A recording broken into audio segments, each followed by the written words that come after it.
You're the dumbest kid in the world. The clothes were torn by brambles and finally...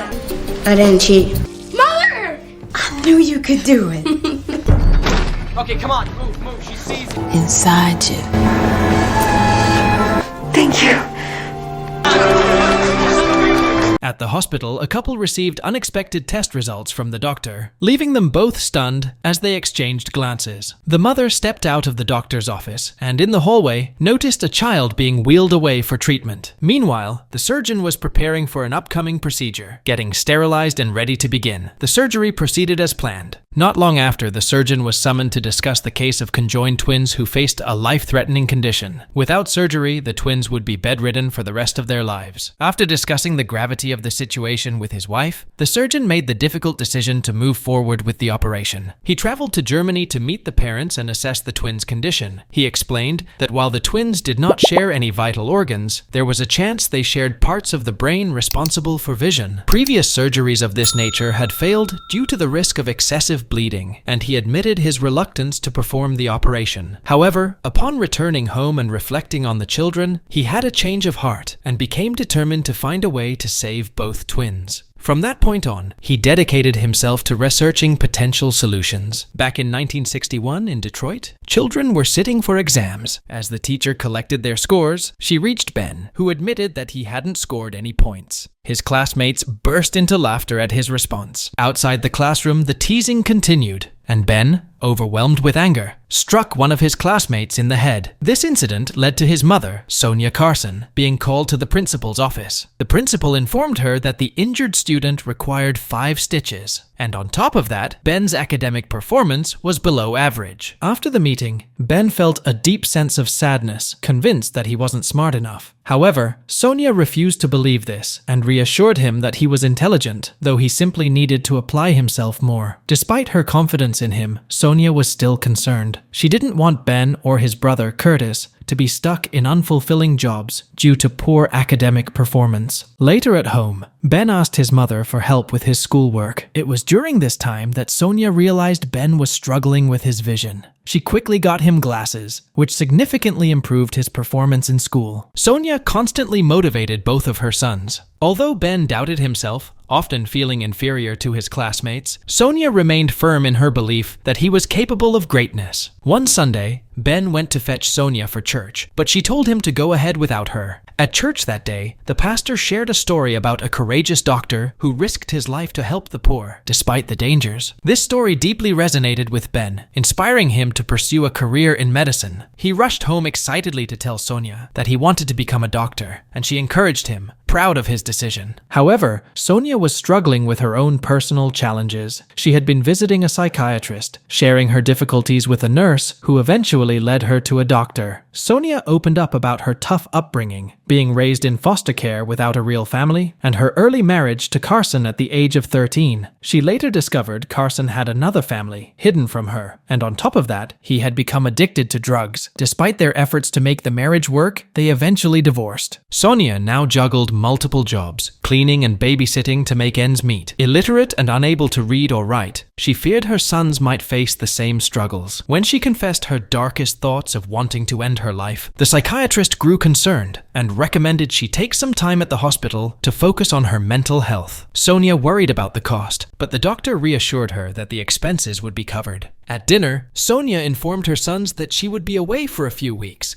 but didn't disclose the real reason. She reminded them to focus on their studies, believing education was the key to a better life. Shortly after, Sonia checked into the hospital. While she was away, Ben worked hard to honor the promise he made to her. His determination paid off when he received his first A grade at school. Upon returning home, Sonia was there, and Ben proudly showed her his grade, which made her beam with pride. Sometime later, Sonia secured a new job cleaning the home of Professor Burkett. The professor's vast collection of books caught Sonia's attention and sparked sparked her interest in reading. She wanted her children to develop a love for reading as well. When she returned home, she introduced a new household rule: less time in front of the TV and more time spent at the library. She insisted they finish 2 books each week. Initially, Ben and Curtis weren't thrilled with the new rule, but Sonia stayed firm. The next day, the boys went to the library for the first time. Ben selected a book and, to his surprise, began to enjoy reading. Whenever he stumbled upon a difficult word, he'd ask Sonia for help. Sonia, however, would brush off his questions, claiming she needed new reading glasses. Little did the boys know, Sonia couldn't read at all. Ben's newfound interest in books fueled his curiosity, and his grades continued to improve. He became more knowledgeable in a variety of subjects. His growing interest in geology led to an opportunity in class when a teacher noticed his knowledge about stones and allowed him to examine rock samples under a microscope. As time passed, Ben's dedication paid off, and he rose to the top of his class. Sonia, too, began her own reading journey under Professor Burkett's guidance. The habit of reading opened up new worlds for Ben and Curtis, allowing them to excel in school. They began to ace their quizzes, finally understanding how vital reading was to their success. By the time Ben reached the 8th grade, he had become one of the best students in his school, even receiving the highest academic award. But at the award ceremony, Ben experienced the sting of discrimination when a teacher treated him unfairly due to his race. This incident pushed Sonia to make a drastic decision. She used all her savings to move her family to Chicago, hoping for a fresh start and a better environment for her sons. When Ben started high school in Chicago, he faced a new set of challenges. His peers often mocked him for wearing old, shabby clothes. Ben asked Sonia for new ones, but their financial struggles made it impossible. During this period, a boy named Carl began bullying Ben. Instead of backing down, Ben stood his ground, and this act of courage earned him Carl's friendship. However, this friendship quickly took a wrong turn. Carl led Ben to a secluded place and persuaded him to use money he had given him to buy a knife. Later that day, when Ben returned home, he found that Sonia had managed to buy him some new clothes. Despite her effort, Ben wasn't pleased and rejected them. The following day, when Ben refused to wear the new clothes, it escalated into a heated argument with Sonia. Frustrated, he told her to return them. In a fit of rage, he attempted to attack his mother with a hammer, but his brother Curtis intervened just in time to stop him. As time passed, Ben's anger only worsened. One day, he got into a fight with Carl and stabbed him in the stomach, but the knife broke, leaving Carl injured but alive. Filled with regret, Ben ran home, realizing how dangerous his temper had become. That day, Ben prayed for peace and the strength to control his anger, knowing it could lead him into serious trouble. Fast forward to 1969. Ben was now studying medicine at Yale University. Driven by a deep interest in the human brain, he decided that he wanted to become a brain surgeon. When he shared his ambition with Sonia, she fully supported him, reminding him that he could achieve anything if he put his mind to it. Despite earning a scholarship to Yale, keeping his grades up was a constant struggle. One day, while talking to his girlfriend Candy, she suggested that he rely more on his strong reading skills rather than lectures. Inspired by her advice, Ben dedicated all his time to studying and mastering chemistry. After months of hard work, his efforts paid off with an A on his exam. Grateful for Candy's guidance, Ben asked her to marry him. In 1976, after completing his degree, Ben went for a surgery residency interview at Johns Hopkins. His passion and knowledge impressed the doctor, and he secured a position at the prestigious hospital. As an intern, Ben quickly faced real-world challenges. During rounds, a doctor instructed Ben to draw blood from a patient. Ben pointed out that the patient was anemic, but the doctor disregarded his concern and harshly ordered him to proceed. The doctor even made a racist remark, which deeply angered Ben, but he managed to control his temper. One day, a critically injured patient arrived at the hospital, and with no senior brain surgeons available, Ben made the bold decision to perform the surgery himself. The operation was a success, but afterward, Ben was summoned to the doctor's office. While the doctor wasn't pleased that Ben had broken protocol, he ultimately respected Ben's decision to prioritize saving a life over adhering to the rules. By 1985, Ben had become the head of pediatric neurosurgery at Johns Hopkins. One day, a young girl named Cynthia came to him with a severe case of seizures. After reviewing her condition, Ben believed he could help by performing a complex surgery to remove the left side of her brain. The operation was a success, and Cynthia's story garnered significant media attention. At the same time, Ben's wife, Candy, was pregnant with twins. Unfortunately, she experienced severe complications and began bleeding heavily. Rushed to the hospital, doctors were able to save her, but tragically, they couldn't couldn't save the twins. When Candy regained consciousness, she urged Ben to return to work, reminding him that there were many other patients who still needed his help. Though it was a difficult time, Ben honored her request and went back to the hospital, where reporters were waiting to cover Cynthia's discharge after her successful surgery. Later that day, when Ben returned home and saw the blood-stained sheets from the loss of the twins, he was overwhelmed with emotion. Ben soon immersed himself in preparing for an upcoming operation on conjoined twins. Sonia, ever supportive, reassured Ben that she was proud of both him and his brother. When he shared the details of the conjoined twins case with her, she encouraged him to go ahead with the surgery, warning that he might regret it if he didn't try. Sonia's words reminded him that he was capable of extraordinary things as long as he could see beyond the immediate challenges. With his mind made up, Ben began preparing for the surgery. He meticulously assembled a team of specialists, including brain surgeons, plastic surgeons, anesthetists, and heart surgeons, ensuring they had the right combination of expertise. He asked the entire team to rehearse every step of the procedure, determined to make sure that everyone was fully prepared for the high-stakes operation ahead. Once the team had completed all the necessary preparations, Ben welcomed the parents, Peter and Augusta, along with their conjoined twins, to the hospital for the surgery. He carefully explained that during the procedure, the medical team would need to temporarily stop the children's hearts. This drastic step was necessary to prevent excessive blood loss as the surgeons worked to reconstruct the twins' veins after separation. On September 5th, 1987, the surgery began. It was a grueling 22-hour operation, but after hours of intense focus, Ben and his team successfully separated the twins.